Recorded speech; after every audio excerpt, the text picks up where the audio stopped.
ಹಾಂ ಕೇಳುತ್ತೆ. ಹೌದಾ? ಯಾವಾಗಿಂದನೇ ಕೇಳ್ಸಕ್ಕೆ ಶುರು ಆಗುತ್ತೆ ಮಗು ಕಿವಿ ಅಂದರೆ, ಮಗು ಏನಪ್ಪ ಅಂದರೆ ಪ್ರೆಗ್ನೆಂಟ್ ಇರ್ತಾಳಲ್ಲ ತಾಯಿ, ಪ್ರೆಗ್ನೆಂಟ್ ಇದ್ದಾಗ ಒಂದು 6 ರಿಂದ 7 ತಿಂಗಳಿಗೆ ಮಗು ಕಿವಿ ಕೇಳೋಕ್ಕೆ ಶುರು ಮಾಡುತ್ತೆ.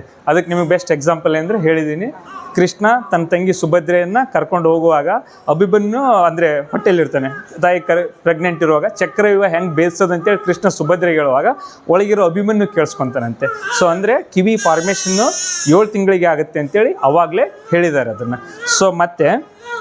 ಸೊ ಕಿವಿದು ಫಾರ್ಮೇಷನ್ ಆಗುತ್ತೆ. ಸೊ ಈಗ ನೀವು ಕೇಳ್ಬೋದು, ಕಿವಿದು ಹಿಂಗೆ ಫಾರ್ಮೇಷನ್ ಆಯ್ತಲ್ಲ, 1 ತಿಂಗಳ ಮಗುನ ನಾನು ಇದಕ್ಕೆ ಮದುವೆ ಕರ್ಕೊಂಡು ಹೋಗ್ಬಾರ್ದ ಅಂದರೆ ಏನು ಮಾಡಬೇಕು? ಪೇರೆಂಟ್ಸ್ ಕೇಳ್ತಿರ್ತಾರೆ, ನಮ್ಮ ತಮ್ಮನ ಮದುವೆ ಇದೆ, ಕರ್ಕೊಂಡು ಹೋಗ್ಬಾರ್ದಾ, ಸೌಂಡ್ ಜಾಸ್ತಿ ಇರುತ್ತೆ, ಏನು ಹೇಳ್ತೀರಿ ಅವಾಗ ನೀವು?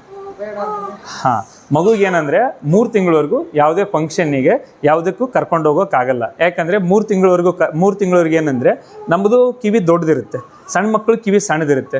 ಸೊ ನಾವೆಷ್ಟು ಸೌಂಡ್ ಕೇಳಿಸ್ತೀವಲ್ಲ ಅದೇ ಸೌಂಡು ಪಾಪುಗೆ ಏನಂದರೆ ಭಾಳ ಇಂಟೆನ್ಸಿಟಿ ಜಾಸ್ತಿ ಆಗಿ ಕೇಳುತ್ತೆ. ಸೊ ಕಿವಿ ಡ್ಯಾಮೇಜ್ ಮಾಡೋ ಚಾನ್ಸಸ್ ಭಾಳ ಇರುತ್ತೆ. ಸೊ ಅದಕ್ಕೆ ಮಗುಗೆ ಏನಂದರೆ ಫಸ್ಟ್ 3 ತಿಂಗಳವರೆಗೂ ನಾವು 65 ಡೆಸಿಬಲ್ ಅಂತ ಹೇಳ್ತೀವಿ, ಅದಕ್ಕಿಂತ ಜಾಸ್ತಿ ಇಡೋಂಗಿಲ್ಲ. ಸರ್ ಇದು ಹೆಂಗೆ ಗೊತ್ತಾಗುತ್ತೆ ನಂಗೆ 65 ಡೆಸಿಬಲ್ ಅಂದರೆ? ನೀವು ತಾಯಿ ಆದರೂ ನಿಮ್ಮ ಮೊಬೈಲ್ ಆ್ಯಪಲ್ಲಿ ಸೌಂಡ್ ಮೀಟರ್ ಆ್ಯಪ್ ಅಂತ ಬರ್ತವೆ, ಅಂದರೆ ಡೆಸಿಮಲ್ ಎಕ್ಸು ಆ ಥರ ಬರ್ತವೆ. ಸೊ ನೀವು ಎಲ್ಲರೂ ಸೌಂಡ್ ಹೋದಾಗ ಈ ಸೌಂಡ್ ಜಾಸ್ತಿ, ಈಗ ಎಲ್ಲರ ಮನೆ ಮುಂದೆ ಡಿ ಜೆ ಹೋಗ್ತಿರ್ತಾರೆ ಅಂತ ತಿಳ್ಕೊಡ್ರಿ, ಇವಾಗೆಲ್ಲ ಗಣೇಶ ಹಬ್ಬ ಡಿ ಜೆ ಹೋಗ್ತಿರ್ತಾರೆ, ಆ ಟೈಮಲ್ಲಿ ಏನು ಮಾಡಬೇಕು, ಸೌಂಡ್ ಡೆಸಿಬಲ್ ಜಾಸ್ತಿ ಇದೆ ಅಂದರೆ ಅಲ್ಲಿ ಡಿ ಜೆ ಇದೆ ಅಂದರೆ ನಿಮ್ಮ ಪಕ್ಕದ ಮನೆಯಲ್ಲೋ ಪೇರೆಂಟ್ಸ್ ಮನೆಯಲ್ಲೋ ಯಾರ್ದಾರ ಮನೆಗೆ ಆ ಶಬ್ದದಲ್ಲಿ ಹೋಗಬೇಕು. ಯಾಕಂದರೆ ಕಿವಿಗೇನಾದರೂ ಅದಕ್ಕಿಂತ ಭಾಳ ಜಾಸ್ತಿ ಸೌಂಡ್ ಬಂದರೆ ಅದು ಪರ್ಮನೆಂಟ್ ಡ್ಯಾಮೇಜ್ ಮಾಡಿಬಿಡುತ್ತೆ. ಸೊ ಪರ್ಮನೆಂಟ್ ಡ್ಯಾಮೇಜ್ ಆದರೆ ಕಿವಿ ಕೇಳಿಸ್ಲಿಲ್ಲ ಅಂದರೆ ಮಗುಗೆ ಬ್ರೈನಿಗೆ ಕಿವಿ ಮೆಸೇಜೇ ಹೋಗಲ್ಲ, ಸೊ ಮಾತನಾಡ್ಲಿಕ್ಕೆ ಬರಲ್ಲ. ಸೊ ಏನಾಗುತ್ತೆ ಅಂದರೆ ಡೆವಲಪ್ಮೆಂಟಲ್ ಡಿಲೇ ಆಗುತ್ತೆ. ಸೊ ಕಣ್ಣು ಮತ್ತು ಕಿವಿ ಸರಿಯಾಗಿ ಕೇಳಿಸ್ಲಿಲ್ಲ ಅಂದರೆ ಡೆವಲಪ್ಮೆಂಟಲ್ ಡಿಲೇ ಅಂದರೆ ಮಗುವಿನ ಅಲ್ಲಿ ಏನಾಗುತ್ತೆ ಮುಂದೆ ಮಾತನಾಡಿದ್ರೆ ಇರುವ ಸಮಸ್ಯೆ ಉಂಟಾಗ್ಬೋದು.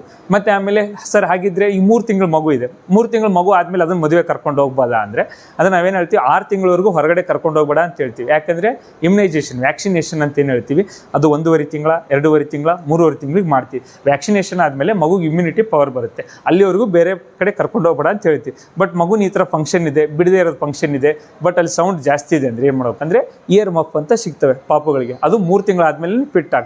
ಸೊ ಆ ಥರ ಸಮಯದಲ್ಲಿ ಏನು ಮಾಡ್ಬೋದು, ನೀವು 3 ತಿಂಗಳಾದ ಮಗುವಲ್ಲಿ ಇಯರ್ ಬಫ್ನ ಹಾಕ್ಕೊಂಡು ಅದನ್ನು ಮಗುನ ಕೂರಿಸ್ಬೋದು ಅದನ್ನು. ಮತ್ತು ಇನ್ನೊಂದೇನೆಂದರೆ, ಇಲ್ಲ ಮಗು ಹುಟ್ಟಿದಾಗಿದೆ ಆ ಥರ ಸೌಂಡ್ ಬರ್ತಿದೆ ಅಂದರೆ ಮಗುನ ನೀವು ಚೆಸ್ಟ್ ಮೇಲೆ ಹಾಕ್ಕೋಬೇಕು. ಚೆಸ್ಟ್ ಮೇಲೆ ಹಾಕ್ಕೊಂಡಾಗ 2 ಬ್ರೆಸ್ಟ್ ನಡುವೆ ಇರುತ್ತಲ್ಲ, ಆಟೋಮೆಟಿಕ್ಕಾಗಿ ಅದೇನಾಗುತ್ತೆ ಸ್ವಲ್ಪ ಸೌಂಡನ್ನು ಕಮ್ಮಿ ಮಾಡುತ್ತೆ ಆ ಥರ ಹೇಳಿ.